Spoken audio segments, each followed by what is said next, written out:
Hujambo na karibu. Katika kipindi hiki tutaangalia sajili ya matumizi ya lugha katika hotuba.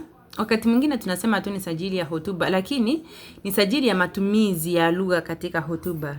Natumai tunajua hotuba ni nini. Umewahi andika hotuba katika insha karatasi ya kwanza, na tunaambiwa hotuba ni taarifa inayotolewa mbele ya hadhira na hatibu kuhusu mada fulani.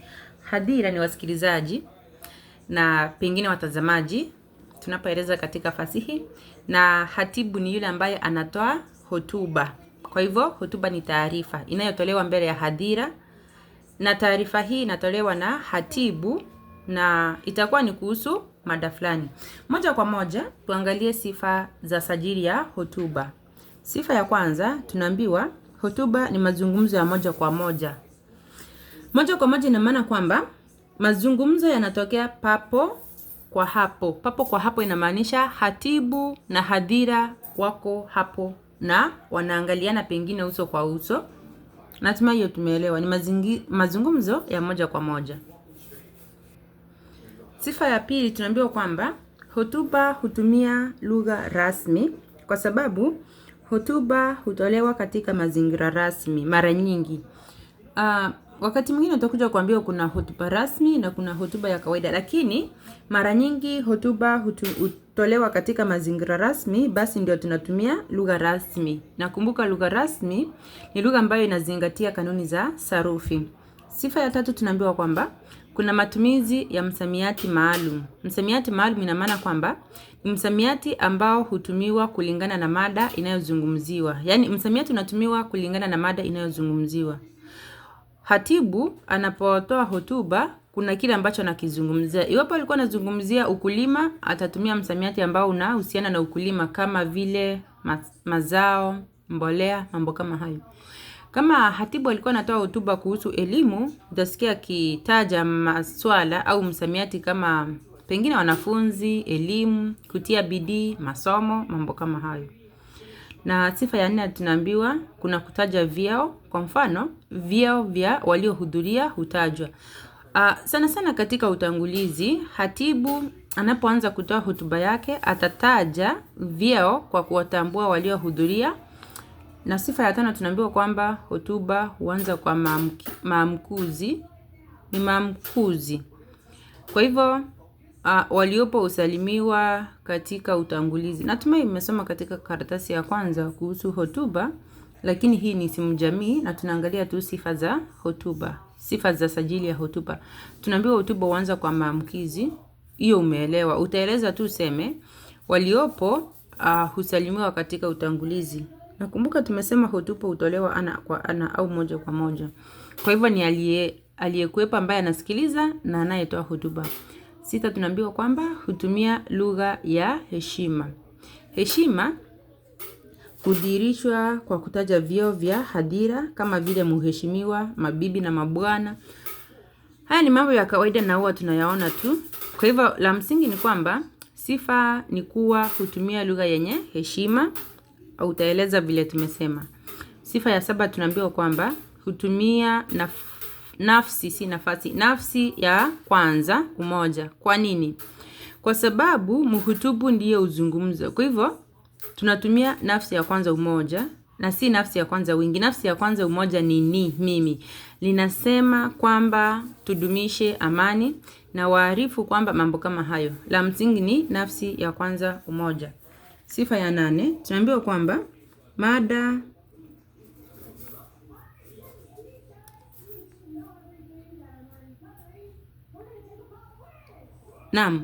sifa ya 8 tunaambiwa kwamba mada ya hotuba hudokezwa.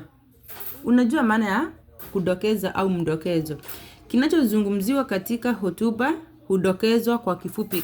Sana sana ukiwa makini katika utangulizi, anayetoa hotuba atasema katika hotuba hii ninaenda kuzungumzia kilimo. Katika hotuba hii tunaenda kuangalia athari za uchafuzi wa mazingira pengine. Kwa hivyo kinachoenda kuzungumziwa katika hotuba hudokezwa, na nimesema sana sana kinadokezwa katika utangulizi.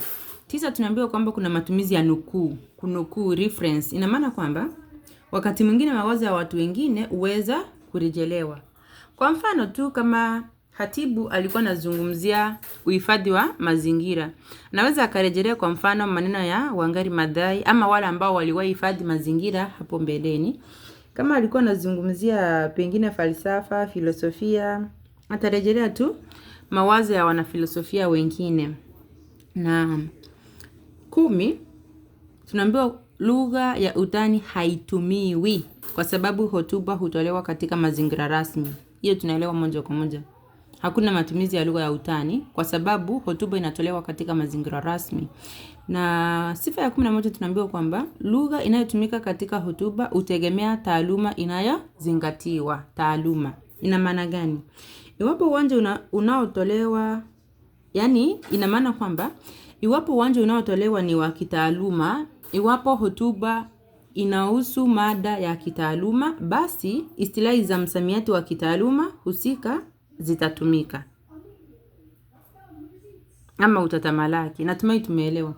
Iwapo nilikuwa natoa hotuba kuhusu siasa, basi nitatumia msamiati wa siasa. Na sifa ya 12, tunaambiwa kwamba huwa na hitimisho. Hili ni jambo tu la kawaida. Hotuba huwa na hitimisho. Katika hitimisho, hatibu hutoa shukrani kwa hadhira kwa kusikiliza hotuba yake. Sajili ya hotuba. Hotuba tumesema hutolewa katika mazingira rasmi. Anayetoa hotuba ni hadhira na anatoa hotuba kwa anayetoa hotuba ni hatibu, na anatoa hotuba kwa hadhira. Atatumia lugha ya nafsi ya kwanza, umoja, atatumia lugha rasmi, mambo kama hayo. Na hizo ni baadhi tu ya sifa, pengine utaongezea sifa nyingine. Sajili ya hotuba.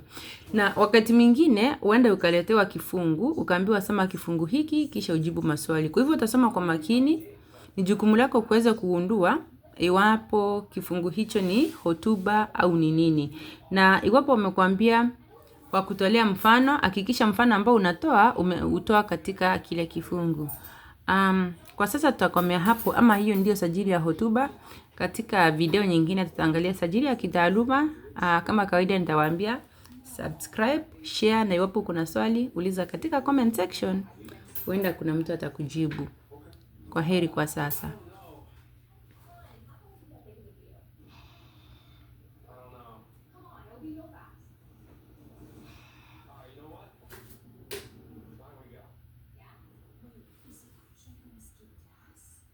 What's your name? I'm Brittany. You have really pretty eyes, by the way. Thank you. Let's go. Oh my god. No, it's not. He's walking towards the exit.